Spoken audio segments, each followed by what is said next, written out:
question that often arises from my students is, how did you ever decide to develop a program studying abroad in a short-term study abroad to India?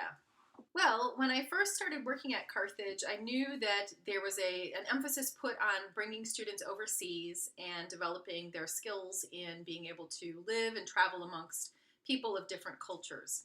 So I wanted to develop a short-term study abroad that involved some kind of a country where it would be interesting for both myself and for my students. And I had never traveled to India before I developed this program. I was considering several countries in Europe, and then I sort of landed on Asia, and I wanted to explore someplace in Asia, and keep in mind I had never traveled even to Asia before.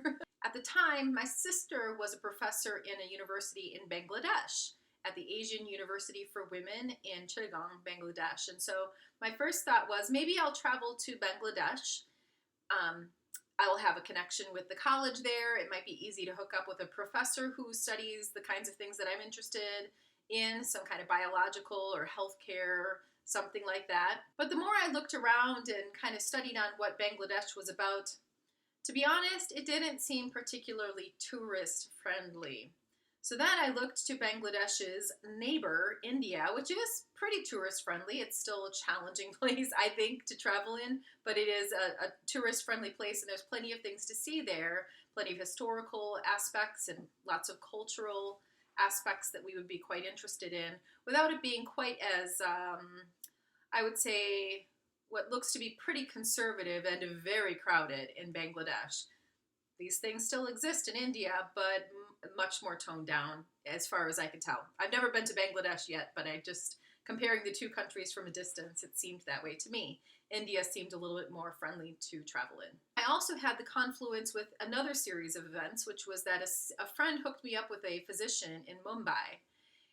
This physician was relatively young, about, I think, in their 30s or maybe early 40s, and they were interested in developing some healthcare aspects in Indian culture, where the idea was they had about 10 satellite clinics around the city of Mumbai. From what I gathered, it seemed as though this physician was interested in modernizing the facilities and bringing them closer to more of a Western style. This person had been schooled in America, in the US, and so they were interested in bringing some of what they had learned here back to India with them. It seemed like a great opportunity for my students who are primarily interested in healthcare, nursing students and pre-med students, pre-OT, pre-PT, athletic training students, exercise physiology students. There's lots of students that come through my class, and I knew that at least the students in my class would probably be interested in a trip to India that would include some aspect of healthcare. That seemed like a really good tie-in for the kind of culture we wanted to introduce them to, and also to have a tie-in to their future career prospects. So I began developing my course proposal with the information that I had in hand. Again, as I said in previous videos, I was looking into specific neighborhoods and costs and the best time of year to go and things like that. And in the meantime, I was developing this course proposal based on healthcare in India. How are we going to study healthcare in India? My connection in Mumbai fell through, and I was no longer able to engage with the clinical aspects that I was thinking about bringing in for my students to experience. But I decided I was going to move forward anyway, because the course proposal by this time, I believe, had already been approved, or at least was far along the approval process. And so I did develop a course called Healthcare in India, Traditional and Non-Traditional Healing. I had a fellow professor who had lots of experience with study abroad programs, had sat me down and said, you know, you don't really want a program that compares the American healthcare system with the Indian healthcare system. That's not really what a study abroad program is about. What you want to do is you want to simply embed yourself in the society to a certain extent, although we're only there for 2 weeks. You know, there's only so much embedding we can do, but you do want to try to put yourself into the shoes of the citizens of the country that you're visiting and try to think about how they approach whatever topic that you're interested in studying. So with that being said, it made more sense to actually kind of look at the history of healthcare in India, how people practice healthcare in what we would probably consider to be sort of unusual ways, how they think about their own health, how they think about their own lives and the lives of their children and the lives of their loved ones, how there can be certain aspects of healing that go into this that, in a Western culture, we will not believe that certain processes that Indian people consider to be a healing process will actually be a healing process because, we don't have the peer-reviewed literature to back it up.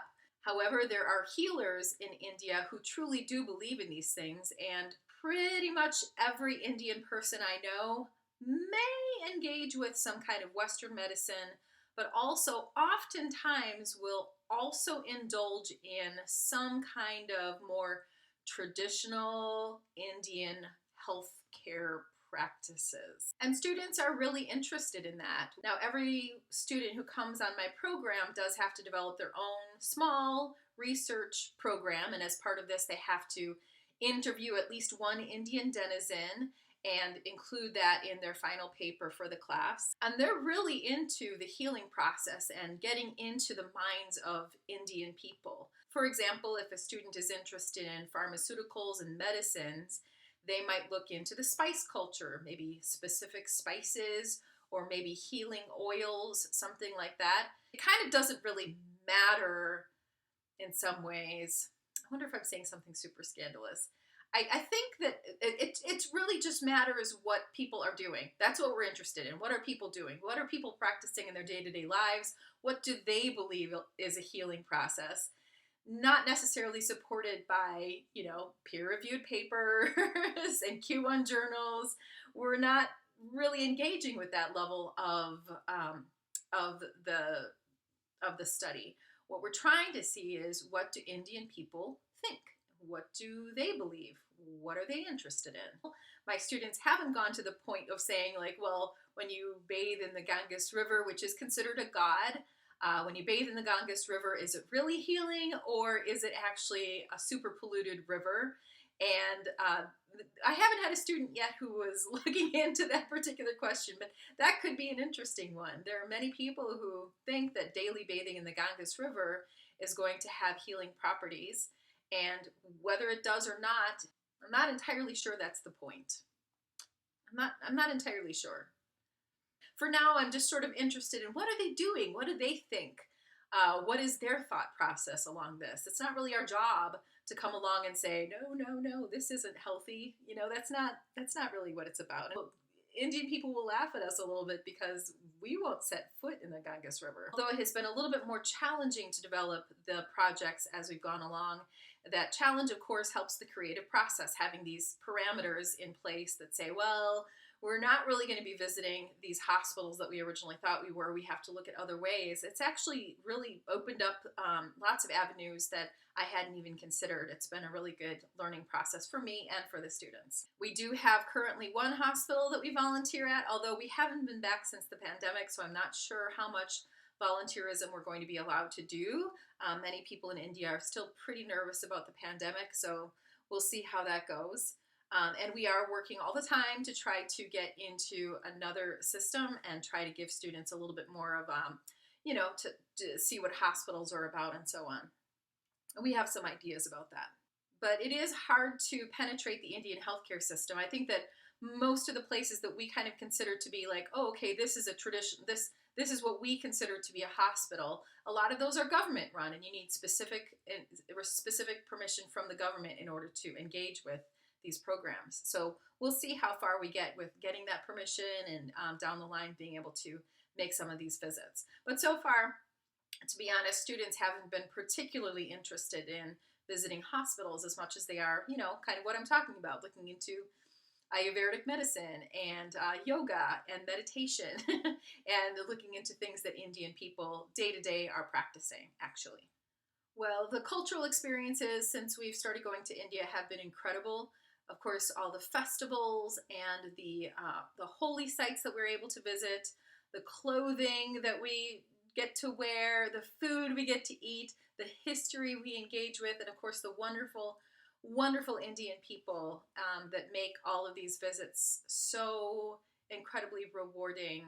I'm really happy with how things have gone, and that so many students are interested in visiting this country with me. Of course, there are some downsides to going to India, the crowds and the dust and the poverty, some of the unpleasant things that you are exposed to. A few things that kept India at the top of my list were the fact that it's a value, it's an inexpensive country to visit. We visit there in January during our J term in January, so it's very cold and snowy in Wisconsin, and we go to this country where it's not too hot in January. Actually, January is a great time to visit India, and so it's not too hot at that time, but it can get warm. It can get up into the 70s, but usually doesn't get down below, I would say, the 50s or the 40s.